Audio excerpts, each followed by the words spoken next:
De retour sur le plateau de Brunet-Neumann, sans Brunet, qui reviendra dès la semaine prochaine. Et c'est l'heure de notre invité.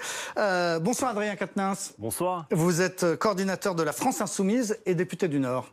Bonsoir Adrien Quatennens. Vous savez Bonsoir. qu'on est un peu taquin dans cette émission. Il paraît. Donc on vous a réservé un petit cadeau. On va vous faire écouter quelqu'un que vous aimez bien, Jean-Luc Mélenchon. Écoutez précisément parce que figurez-vous, il parle de vous. Des garçons, il y en a au moins 3 ou 4. Lesquels? Des filles, il y en a au moins... Alors, si je dis un nom, il y en a qui vont être vexés parce que j'ai oublié de le dire. Mais enfin, tout le monde connaît François Ruffin, tout le monde connaît Éric Coquerel, tout le monde connaît Alexis Corbière. Ce sont des noms connus. Caténin, c'est peut-être jeune, mais c'est pas sûr. Peut-être qu'il ferait la pointure. Peut-être que vous êtes un peu jeune, mais c'est pas sûr. Peut-être que vous feriez la pointure. Donc, vous faites partie, d'après Jean-Luc Mélenchon, des potentiels candidats à la présidentielle. Bon, mais il a raison, Jean-Luc Mélenchon, de dire qu'il y a toutes sortes de talents, de femmes et d'hommes que vous avez vus apparaître depuis maintenant 2 ans et demi que la France Insoumise est née et que ce groupe parlementaire est arrivé. Bon, la question de la succession ne se pose pas encore, ni d'ailleurs celle de 2022, mais évidemment, et il y a largement contribué d'ailleurs, eh bien, on a longtemps dit que la France Insoumise reposait sur un seul homme, qui est d'ailleurs très talentueux, il faut le dire, Jean-Luc Mélenchon, mais maintenant, autour de lui, et grâce aussi à son travail, et il y a d'ailleurs peu de responsables politiques de sa génération, je trouve, qui ont réussi à mettre ça sur pied.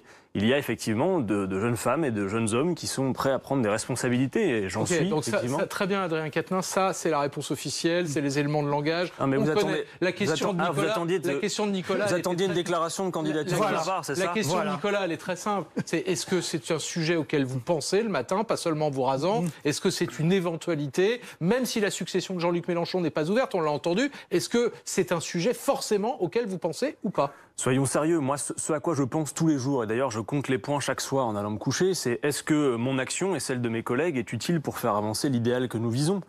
Si la question est de savoir est-ce que nous avons renoncé à gouverner ce pays pour changer la vie, je vous réponds non, nous n'y avons pas renoncé.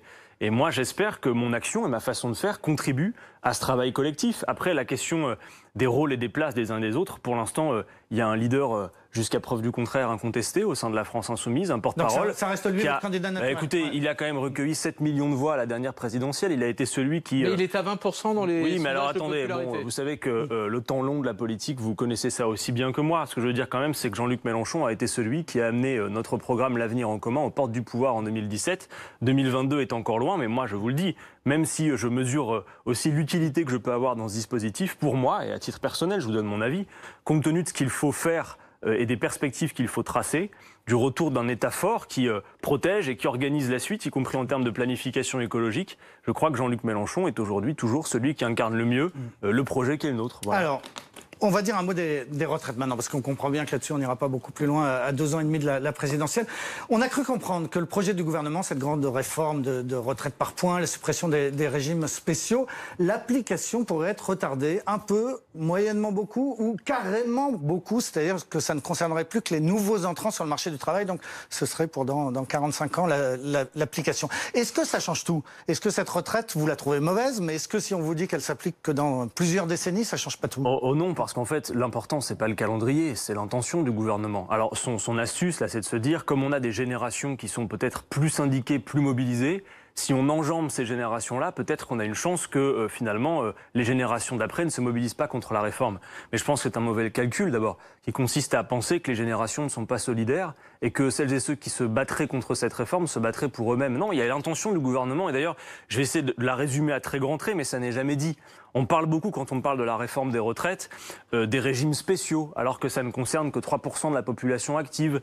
Et puis d'ailleurs, tant qu'Emmanuel Macron ou Édouard Philippe arrivent dans les grandes messes qu'ils organisent avec des Français qui arrivent de partout, à se saisir de tous les particularismes de chacun, qui sont certes nombreux dans le pays, eh bien l'essentiel n'est pas dit. Or, l'essentiel doit être dit pour bien comprendre ce qui est en jeu. C'est que la réforme par points, en réalité, c'est juste l'outil. C'est l'outil au service d'un objectif qui, lui, n'est pas avoué par le gouvernement. Lequel?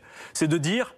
Alors que jusqu'à présent, à mesure que la part des seniors dans la population augmentait, on allouait toujours plus de ressources aux retraites pour que ça soit proportionnel, là Emmanuel Macron décide d'une rupture. Il dit dorénavant, on n'accordera pas plus de ressources pour financer les retraites. Il veut considérer que 14% du PIB, c'est un plafond. Alors que la courbe démographique, elle, de la part des seniors, va continuer à augmenter. Donc si vous voulez... Donc vous dites en réalité, on est en train de nous préparer une réforme des retraites où on va dépenser moins, donc où les retraités vont toucher moins et où il va falloir en plus travailler plus longtemps. Laurent Neumann, ce que je vous dis, c'est que l'objectif poursuivi par Emmanuel Macron, c'est de dire « je ne veux pas », dit-il en gros, consacrer davantage de ressources au financement des retraites. Alors que moi, je vous dis, la part des seniors dans la population française va augmenter. Par conséquent, pas besoin de 3h30 en bras de chemise au milieu d'une grande assemblée pour comprendre la conséquence qu'il va y avoir. C'est que oui, mécaniquement par conséquent, et comparativement au système actuel, tout le monde va être concerné, tout le monde, par-delà tous les particularismes dont on parle beaucoup trop à mon avis.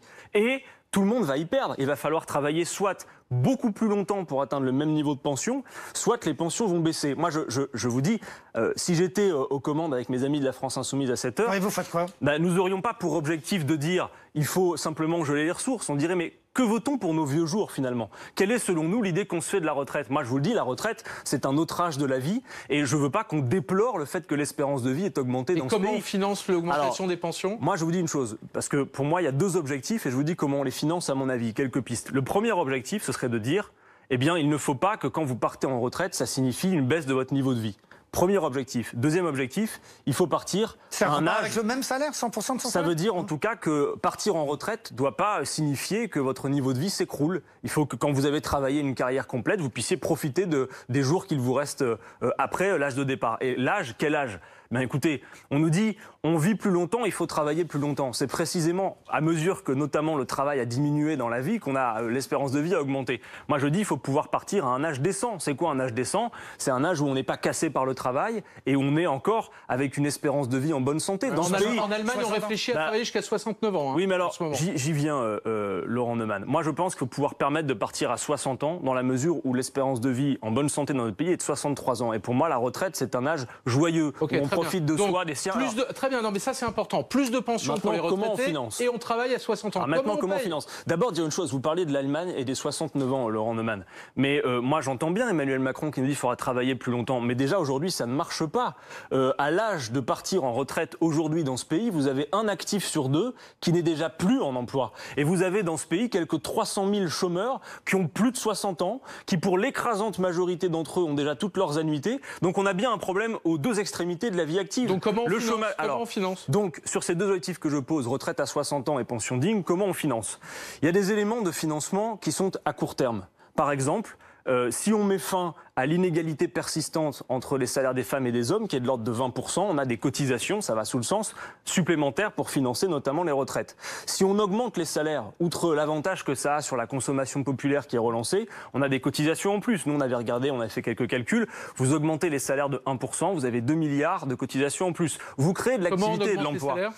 Bien par décret, par exemple, en augmentant le SMIC, tout simplement. Bah, oui. Privé si vous voulez, déjà, quand on augmente le SMIC, il y a un premier effet, c'est qu'ensuite ça se diffuse au pays. On le sait, ça prend quelques années, mais il y a un effet de diffusion. Nous, on a fait des propositions aussi de limitation de l'écart des salaires. C'est pas confiscatoire, c'est de limiter les écarts, parce qu'on est convaincu qu'il faut aussi redonner des perspectives au pays. Si on relance la consommation populaire, si on donne à ceux qui ont des bas revenus plus de revenus, croyez-moi, ils vont pas faire milliardaires et boursicoteurs, ils vont consommer mieux. Et moi, je suis pour qu'on redonne des perspectives, notamment aussi via la planification écologique, qui créerait beaucoup d'emplois. 100 000 emplois créés, c'est 1,3 milliard de cotisations en plus. Mais ça, Laurent Neumann pourrait me dire, ça, c'est des solutions à court terme. À plus long terme, il faut penser aussi à d'autres choses. Pourquoi pas mettre à contribution des revenus financiers des entreprises ? Parce que on a vu que la politique d'Emmanuel Macron, c'est accroissement des inégalités et extension de la pauvreté. Mais les Français savent bien que la France est championne du monde des dividendes versés aux actionnaires. Donc on peut s'interroger sur la répartition de la valeur. Et enfin, dernière hypothèse, je vous le dis, à long terme, et toutes les projections du corps, y compris celles qui sont dans le rapport de Levoy, montrent qu'il n'y a pas de contradiction à long terme entre l'augmentation des cotisations et l'augmentation du salaire. Vous savez, il faut réhabiliter... je termine là-dessus, excusez-moi, il faut réhabiliter cette idée que la cotisation, c'est bien une part du salaire. Vous savez, Emmanuel Macron, il fait tout l'inverse depuis le début. Il dit, si je baisse vos cotisations, il appelle ça des charges, j'augmente votre pouvoir d'achat. En fait, c'est faux. Il vous prend dans une poche et il vous en met un peu dans l'autre. C'est vous qui vous payez vous-même vos propres cadeaux et qui affaiblissez la santé, les retraites.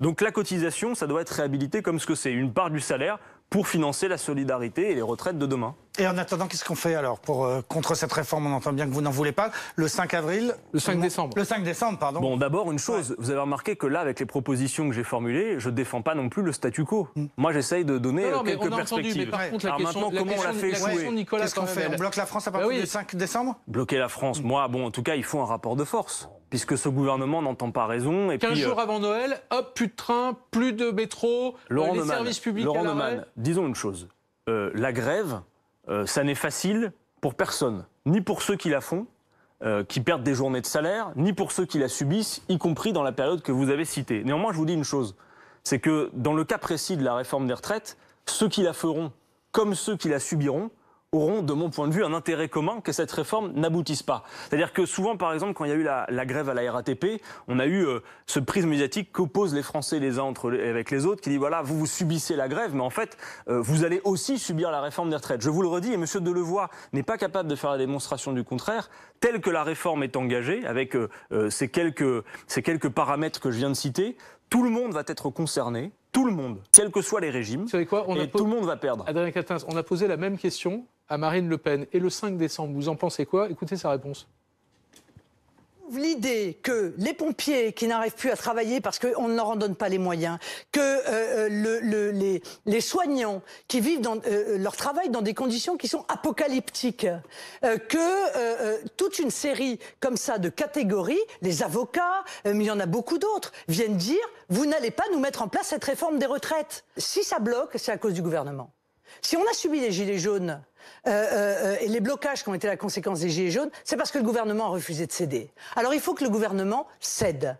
Voilà, Marine Le Pen et Mélenchon, et vous d'ailleurs, vous dites à peu près la même chose là pour le coup. Hein. Ouais, enfin ça c'est pour le coup les amalgames faciles. Franchement, Marine Le Pen, dire une chose, Marine Le Pen, vous savez, je l'ai pas vu proposer quoi que ce soit sur les retraites, ni vraiment travailler le sujet au point de formuler des propositions jusqu'au financement comme ce que je suis en train de faire. Moi j'en ai assez marre de voir que finalement parfois il y a comme ça une utilisation de sa part de la situation du pays et de la difficulté des gens qu'elle a cités, mais quelle perspective pour les gens qui souffrent propose cette femme, franchement. Moi je m'adresse là à cette heure à toutes celles et ceux qui pensent qu'en votant pour Mme Le Pen, on met un bon coup de pied aux fesses à tout le système. En fait, c'est pas vrai. Quand vous votez pour Mme Le Pen, souvent, regardez un peu son programme et ses propositions, vous mettez un coup de pied dans vos propres fesses. Parce que par exemple, elle a cité les Gilets jaunes, les Français demandent une meilleure répartition de la richesse, demandent des augmentations de salaire. Cette femme court les plateaux télé pour expliquer qu'elle n'est pas pour la hausse du SMIC. Donc moi, mon intérêt, c'est bien évidemment d'accompagner les mouvements de contestation, de faire en sorte qu'ils convergent, mais de tracer des perspectives pour le pays. Parce que j'en ai ras-le-bol de voir que là, en fait, on passe notre temps, on sent cette chape de plomb sur le pays, on regarde nos chaussures, alors que la France a des capacités et il y a des perspectives à tracer. Je vois pas que Mme Le Pen en trace une quelconque pour ceux qui souffrent aujourd'hui. Un mot sur la police, parce que Mélenchon les a traités de barbares. Non mais attendez, juste, excusez-moi, permettez-moi juste de dire, parce que je ne serai pas complet, sur le 5 décembre, moi j'appelle du coup de mes vœux à ce qu'effectivement des mobilisations qui jusqu'à présent sont quand même très sectorielles dans le pays et qui pour moi ont pour autant des socles communs et des mots d'ordre communs et des intérêts communs convergent. Alors il y a cette date du 5 décembre, pour moi ça peut être une belle première étape, mais je pense aussi, et nous pensons avec la France Insoumise, avoir vérifié notamment, grâce aux mobilisations des Gilets jaunes, que pour permettre à un maximum de Français qui, y compris, n'ont pas l'habitude des mobilisations syndicales, n'ont pas l'occasion de perdre une journée de salaire, eh bien, d'imaginer qu'il puisse y avoir derrière des mobilisations le week-end. Oui, voilà. La convergence des luttes, on en parle souvent et elle arrive parfois. Mais généralement, c'est l'intérêt général qui doit nous rassembler. Voilà. Un mot sur la police. On a entendu Mélenchon parler de barbares, Jean-Luc Mélenchon parlait de barbares en parlant des policiers, et en même temps, on a entendu vous, d'autres membres de la France Insoumise, quand les policiers sont descendus dans la rue, dire il faut aussi les entendre, ils ont aussi des problèmes, ils ont aussi des problèmes. En fait, vous soutenez les policiers quand ça vous arrange? Non, pas du tout. On les soutient et on porte aussi une critique sur la doctrine qui est appliquée aujourd'hui. Voilà, c'est clair. Vous savez, Jean-Luc Mélenchon, il fait des communiqués officiels, il fait des conférences de presse. Et quand il parle de sécurité et de notre doctrine pour la sûreté dans le pays et la police républicaine, bizarrement, c'est moins repris que quand on a un mot volé comme ça dans une manifestation. Parce qu'il faut quand même rappeler que ce jour-là, des gens étaient particulièrement émus du traitement qu'ils avaient eu à subir lors de la marche climat. Je vous rappelle que des marches climat, il s'en est tenu des centaines à travers le monde. Et la France a quand même été pointée du doigt pour la répression féroce qu'elle leur a fait subir. Donc sur la police, attendez, je veux répondre sur la police. C'est l'idée que je me fais de la police républicaine dans ce pays, si vous le permettez, Laurent Neumann. Vous savez, on nous a dit parfois, un syndicat de police en particulier, particulier, qui ferait mieux de nous lire plutôt que de nous critiquer simplement facilement, nous a dit que nous étions anti-flics. Voyez-vous, on est tellement anti-flics à la France Insoumise qu'on va en recruter 10 000 de plus, qu'on a demandé une commission d'enquête à l'Assemblée sur les suicides dans la profession, qu'on a réclamé très tôt à M. Castaner qu'il soit payé aux policiers de ce pays les millions d'heures supplémentaires qui n'ont pas été payées. Oui, mais voilà, moi je voudrais qu'on pacifie les relations dans ce pays entre la population et la police, et ça suppose aussi d'autres doctrines politiques, et ceux qu'il faut mettre en cause, ce sont les donneurs d'ordre. C'est M. Castaner qui est comptable de ce bilan. Je vous ai fait écouter Marine Le Pen, je voudrais qu'on écoute Jean-Luc Mélenchon, je pense que vous préférez écouter. Ça c'est sûr. Vous avez le droit de manifester en France si vous êtes prêt à perdre un œil, parce qu'il y a 22 personnes à qui c'est arrivé. Vous avez le droit d'aller manifester en France si vous êtes prêt à payer 75 € parce qu'il vous pleut des amendes pendant les manifestations. Non, les conditions de la démocratie normale ne sont plus réunies en France. Adrien Quatennens, qui va vous croire? Sérieusement, qui va croire Jean-Luc Mélenchon sur ce terrain? Qui peut croire que la France n'est plus une démocratie? Personne ne va croire ça. Or, on a l'impression que ça fait 2 ans que vous répétez ça. Personne ne peut croire une chose pareille. Par contre, vous me diriez, il y a des problèmes au Chili, en Bolivie, dans d'autres pays, etc. Oui, mais pas en France. Eh bien si, je le regrette, hein. Je peux le déplorer avec vous si vous voulez. Alors, Jean-Luc Mélenchon est précis, hein. Il dit « les conditions de la démocratie ne sont plus réunies ». On a une pente glissante. Je vous ai parlé tout à l'heure, et je pense que c'est vraiment la toile de fond de la période qu'on vit. Vous en connaissez des pays où la démocratie est en danger. Mais d'ailleurs, je ne mets pas de signe égal entre tous ces pays, mais néanmoins, on voit qu'il y a une pente glissante et parfois des phénomènes un peu communs. Quand Jean-Luc Mélenchon dit effectivement les conditions de la démocratie ne sont plus réunies, retournons-nous. Enfin, Laurent Neumann, les mobilisations des Gilets jaunes, ce sont 2000 personnes qui ont été condamnées. Vous avez des tas de braves gens qui n'avaient pas de casier judiciaire, qui pour des faits absolument mineurs ont été condamnés. Clairement, ce qu'on voit dans le pays, notamment aussi au travers de l'augmentation des violences policières. Et quand je dis ça, c'est pas pour autant que je ne veux pas que les conditions de travail des fonctionnaires de police s'améliorent. Tout ça participe d'une toile de fond qui est le délitement de l'État républicain. 2000 condamnés, 2000 blessés parmi les manifestants. Oui, bien sûr. 2000 blessés parmi les. Non, mais alors, en tout cas, blessés aussi parmi les. En tout cas, on voit bien que la doctrine du maintien de l'ordre n'en est plus une. C'est-à-dire que moi, je préfère qu'on réhabilite l'idée de gardien de la paix que de force de l'ordre. Je voudrais qu'on pacifie les relations entre la police républicaine qui obéit aux ordres et la population de ce pays. Mais quand il n'y a pas de réponse politique, quand Emmanuel Macron joue pendant des mois la stratégie du pourrissement, quand la justice est utilisée à des fins politiques, et c'est pas que dans le cas de la France insoumise, eh bien on voit bien qu'il y a une situation qui est en train de se dégrader. Je vous dis, moi ce qui m'inquiète, c'est que je vois la toile de fond, quels que soient les sujets, la situation des services publics, l'inconséquence en matière écologique, où la France a encore été mise du doigt, c'est le délitement de l'État républicain. Et moi je dis, la France a des capacités, son peuple également, il faut maintenant tracer des perspectives, sinon qu'est-ce qu'on va faire pendant 2 ans et demi? Regarder ses chaussures et pleurer à chaudes larmes de crocodile? Non, on a mieux à faire. Merci Adrien Quatennens. Nicolas, il y a une tradition dans cette émission, c'est le moment. Et voilà. C'est tout de suite, c'est dans un instant. C'est l'heure des matchs, absolument.